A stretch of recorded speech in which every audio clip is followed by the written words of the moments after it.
Parents have sex every day for the rest of your life.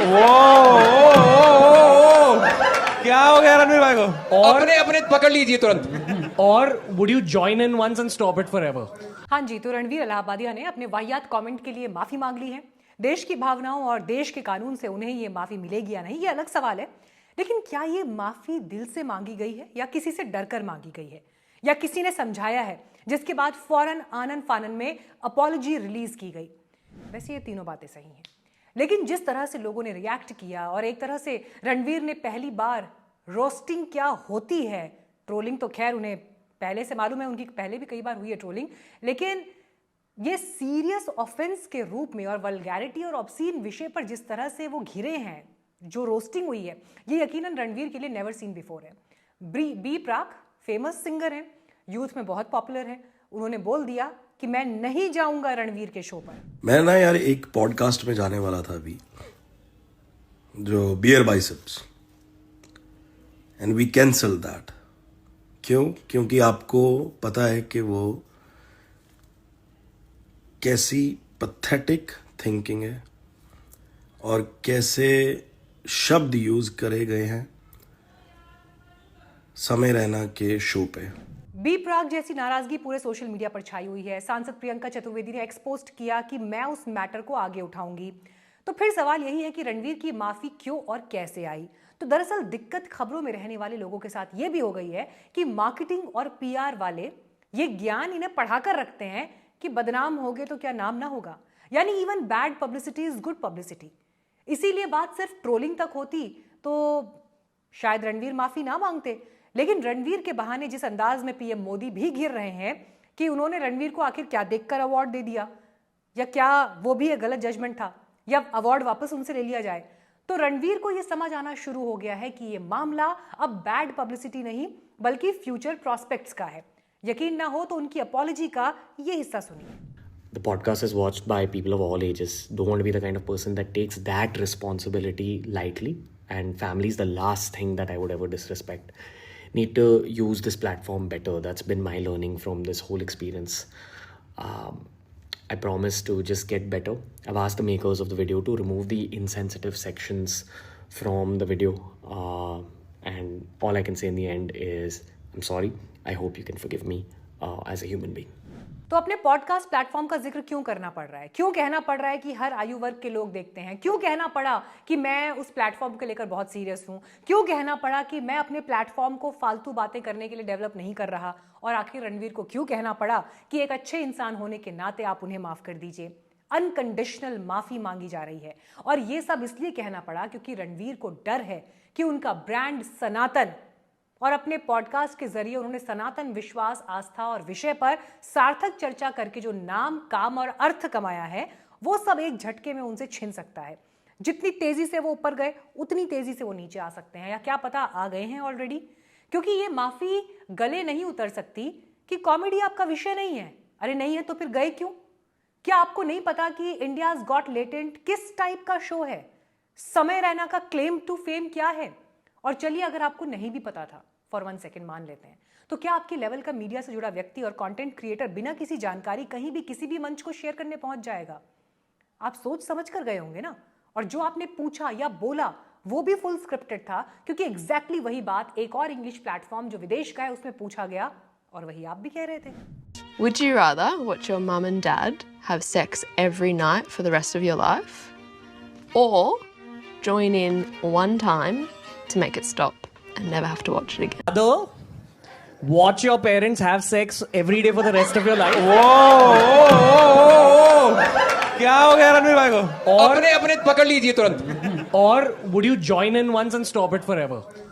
तो देखिए ये साफ है, चाहे आपने रिसर्च किया या समय रैना ने खुद आपको लिख कर दिया या उनकी टीम ने शेयर किया, लेकिन स्क्रिप्ट आपके पास पहुंची, आपको ये दिया गया, और इतने बड़े सनाती लर्नर अपने आप को आप अपने प्लेटफॉर्म पर बताते हैं। इनफैक्ट आप कहते हैं कि आप योग प्रैक्टिशनर है, और इतनी सी कॉन्शियसनेस नहीं जागी आप में कि क्या ये बोलना चाहिए मुझे या नहीं। अपनी नहीं जागी अलग बात है, साथ बैठकर वहां लोग तालियां पीट रहे हैं, टिप्पणी कर रहे हैं। वहां एक और मैडम है, महिला Apurva, some rebel kid I heard. Feminism के नाम पर वेजाइना वर्ड कितनी एमसीबीसी गालियों के साथ आप बक सकते हैं, ये इनकी ट्रेनिंग और रिबेल होना है। दरअसल शर्मनाक है ये। कभी वजाइना देखी है मां से निकलने के बाद? तो रणवीर अपने पॉडकास्ट में इतने बड़े गुरुओं और विद्वान लोगों से बात करने के बाद वजाइना और योनि शब्द से जुड़ी इस शर्मनाक टिप्पणी पर आप हंस रहे हैं, अपलॉड कर रहे हैं इसे। कैसे मान ले फिर आप कि अपने प्लेटफॉर्म और कंटेंट को लेकर सीरियस हैं?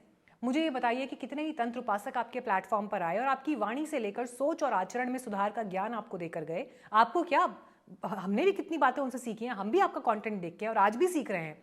इसी देश में कामाख्या शक्तिपीठ है जहां योनि स्वरूप में मां की पूजा होती है और आध्यात्म के संसार में उसके महत्व पर मैं क्या टिप्पणी करूं, मेरी इतनी अभी हैसियत नहीं है। लेकिन आपसे, आपके सामने गालियां, फूहड़ता, बकवास चलती रही, आपकी चेतना नहीं जागी, ये अनएक्सेप्टेबल है। तो फिर किस हक से आप माफी मांग रहे हैं और कह रहे हैं कि पॉडकास्ट के लिए आप सीरियस हैं? जनाब, सच ये है कि आपको डर है कि इस देश का सनातनी अभी आज अगर आपको अनफॉलो कर देगा तो आपकी दुकान बंद हो जाएगी या प्रॉफिट्स नीचे आ जाएंगे, और इसीलिए ये माफी मांगी जा रही है जो सीधे सीधे बिजनेस के लॉस से जुड़ी है, आपके ब्रांड सनातन और ब्रांड आध्यात्म के बदनाम होने से जुड़ी है। अब बारी आती है समय रैना की। देखिए, इसमें कोई डाउट नहीं कि रणवीर पर इतनी हीट आई उनके पॉपुलर होने की वजह से या बहुत कम उम्र में सुपर फेमस होने और ब्रांड सनातन पर काम करने की वजह से। लेकिन मुझे हैरानी है कि ये शो अब तक चल रहा है ना, इससे पहले भी चल रहा था ना, कम से कम 100 एपिसोड तो और होंगे इससे पहले के। कौन कौन नहीं गया यहाँ पर? राखी सावंत, पूनम पांडे, उर्फी जावेद, कुशा कपिला, मतलब ये तो कुछ नाम है, कई रैपर्स भी हैं। मतलब कौन कौन नहीं गया इससे पहले? लोग जाते ही हैं यहाँ पर कॉमेडी के नाम पर समय रैना की गाली खाने के लिए।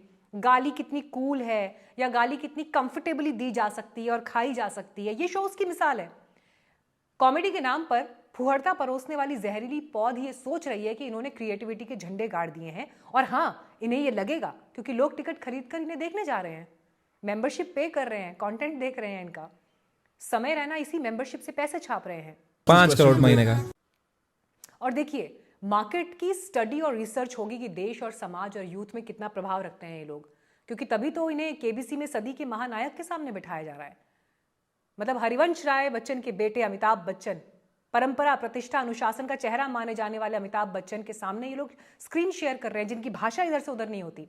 पीएम मोदी से इनको सम्मान मिल रहा है, मंत्री आकर पॉडकास्ट कर रहे हैं इनके साथ। तो सवाल ये बनता है ना कि पॉर्न जिसे लोग चोरी छिपे देखते थे, समय रैना एंड टीम ने उस पॉर्न को पहले तो वर्बल पॉर्न में बदला, वैचारिक शून्यता को ये कॉलर पर ओढ़कर चलते हैं, और बैज ऑफ ऑनर इनका ये है कि अश्लीलता के बाजार के ये बेताज बादशाह हैं, और बड़े बड़े फिल्म मेकर्स के साथ इनका उठना बैठना है।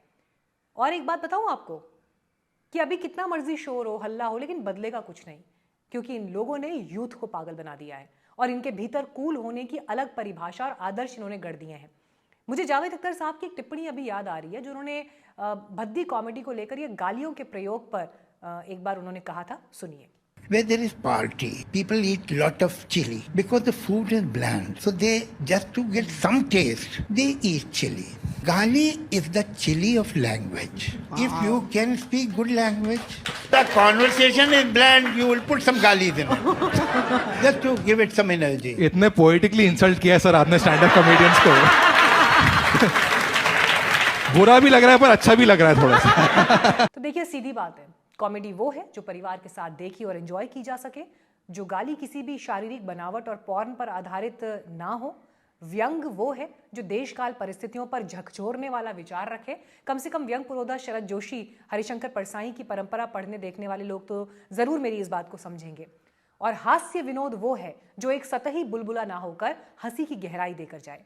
लेकिन अफसोस, इन लोगों ने ना कुछ देखा है, ना कुछ पढ़ा है, लिख ये जीवन में कभी पाएंगे नहीं, और इसीलिए डार्क ह्यूमर के नाम पर ये बकवास ही परोसेंगे और उस बकवास पर तालियां बजेंगी। मेरी रिक्वेस्ट है आपसे, आप इस तरह के कंटेंट से दूरी बनाइए, अपने बच्चों को इससे बचाइए। देखिए, दो लोग कमरे में बैठकर क्या बात कर रहे हैं वो अलग बात है, लेकिन मंच पर बैठकर जो कहा जा रहा है और जिसका इम्पैक्ट एक बड़े वर्ग पर होता है, उसकी गंभीरता को समझने की जरूरत है। अपनी वैल्यूज को बचाइए। और अगर इस वीडियो में कही गई बातों से आप इत्तेफाक रखते हैं, मुझे ज़रूर बताइए पहले तो कमेंट्स में आप क्या सोचते हैं, और ज़्यादा से ज़्यादा लोगों तक इस बात को पहुंचाइए, इस वीडियो को शेयर कीजिए ताकि ये थॉट और लोगों तक भी पहुंच सके। हमारे पास बियर बाइसेप्स इतने बड़ा सब्सक्राइबर बेस नहीं है, लेकिन हम अपनी छोटी दुनिया में छोटी कोशिश के जरिए एक बड़ी लकीर खींचने की कोशिश कर रहे हैं, एक बड़ी बात कहने की कोशिश कर रहे हैं। आपका सपोर्ट मिलेगा तो ज़रूर ये बात आगे तक जाएगी। वीडियो देखने के लिए आपका बहुत धन्यवाद।